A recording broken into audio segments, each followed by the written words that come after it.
Hi friends, welcome to our channel. Bhanumathi మా ఇంటి Mahalakshmi serial next ఎపిసోడ్లో ఏం జరగబోతోందో ఈ వీడియోలో చూసి తెలుసుకుందాం. భానుమతి పరీక్ష రాయడానికి వెళ్తుందా లేదా, అసలేం జరిగింది అని తెలుసుకోవడానికి ఈ వీడియోని స్కిప్ చేయకుండా ఎండ్ వరకు చూసేయండి. భానుమతి తనకి ఈరోజు నీట్ పరీక్ష ఉందని, ఎలాగైనా వాళ్ళ అమ్మా నాన్నల కళ్ళు గప్పి ఆ పరీక్ష రాయడానికి వెళ్ళాలి అని చాలా కంగారు పడిపోతూ ఉంటుంది. వసు కూడా ఎలాగైనా తన అక్కని పరీక్ష రాయడానికి పంపించాలని ఆలోచిస్తూ ఉంటుంది. అప్పుడే మగపెళ్లి వారు పెళ్లి కూతురిని మండపానికి తీసుకెళ్లడానికి కారుని పంపిస్తారు. అప్పుడు కోటి బాను బాను అనుకుంటూ భానుమతి దగ్గరికి వస్తాడు. అప్పుడు భానుమతి వాళ్ళ నాన్న తన దగ్గరికి వస్తున్నాడు అని, మళ్ళీ ఏమైందో అని చాలా కంగారు పడిపోతూ టెన్షన్ పడుతూ ఉంటుంది. అప్పుడు కోటి భానుమతి దగ్గరికి వచ్చి, అమ్మా భాను, మగపెళ్లి వారు నువ్వు మండపానికి వెళ్ళడానికి కారుని కూడా పంపించారు, నువ్వు రెడీ అయ్యావా అని అంటాడు. అప్పుడు భానుమతి అవుతున్నాను నాన్న అని అంటుంది. అప్పుడు కోటి ప్రమీల ప్రమీల అని ప్రమీలని పిలుస్తూ ఉంటాడు. అప్పుడు ప్రమీల వచ్చి ఏంటయ్యా అని అంటుంది. అప్పుడు కోటి ముందు అమ్మాయిని త్వరగా రెడీ చేయి, మండపానికి వెళ్ళడానికి అబ్బాయి తరపున వాళ్ళు కారును కూడా పంపించారు, వెంటనే అమ్మాయిని తీసుకొని మనం మండపానికి బయలుదేరాలి అని అంటాడు. అప్పుడు ప్రమీల అలాగే అయ్యా, ఒక్క అరగంటలో రెడీ అయిపోతాం అని అంటుంది. అలా ప్రమీల దగ్గరుండి భానుమతిని రెడీ చేస్తూ ఉంటుంది.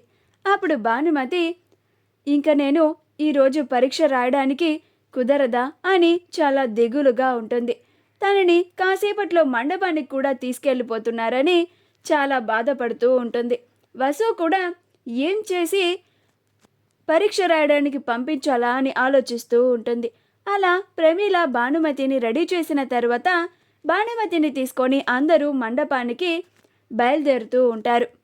అప్పుడు భానుమతి వసు నేను ఎగ్జామ్ ఎలా రాయాలి అని అంటూ ఉంటుంది.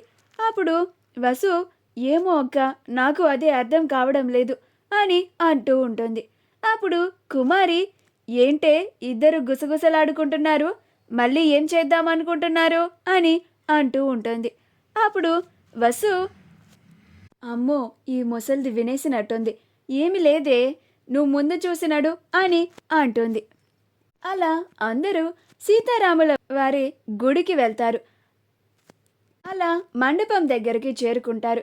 బలరాం శారదాల ఇద్దరు కోటి ప్రమీలని రిసీవ్ చేసుకొని పలకరిస్తూ ఉంటారు. అప్పుడు కోటి ప్రమీలలు నమస్కారం అమ్మా, నమస్కారం అయ్యా అని దండాలు పెడుతూ ఉంటారు. అప్పుడు బలరాం శారదాలు కూడా నమస్కారం నమస్కారం అని అంటూ ఉంటారు. అలా బలరాం సూరి ఆడపెళ్లి వారి గది చూపించు అని అంటాడు. అలా సూరి రండమ్మా రండి అని వాళ్ళ గదిని దగ్గరుండి చూపిస్తాడు. అలా భానుమతిని పీటల మీద కూర్చోపెట్టడానికి రెడీ చేస్తూ ఉంటారు. అప్పుడు భానుమతి నేను ఎలాగైనా నీట్ పరీక్ష రాయడానికి వెళ్ళి తీరాల్సిందే అని అనుకుంటూ ఉంటుంది. అలా భానుమతిని రెడీ చేసేసిన తర్వాత అందరినీ ఒక 2 minutes బయటికి పంపిస్తుంది. అలా ఎవరూ లేని సమయం చూసి ఆ గది వెనక దారి నుంచి బయటికి వెళ్ళిపోయి తను పరీక్ష రాయడానికి వెళ్తూ ఉంటుంది. మా వీడియో కనుక మీకు నచ్చినట్లయితే లైక్ చేయండి, షేర్ చేయండి, మా ఛానల్ని సబ్స్క్రైబ్ చేసుకోండి, పక్కనే ఉన్న బెల్ ఐకాన్ని క్లిక్ చేయడం మాత్రం మర్చిపోకండి.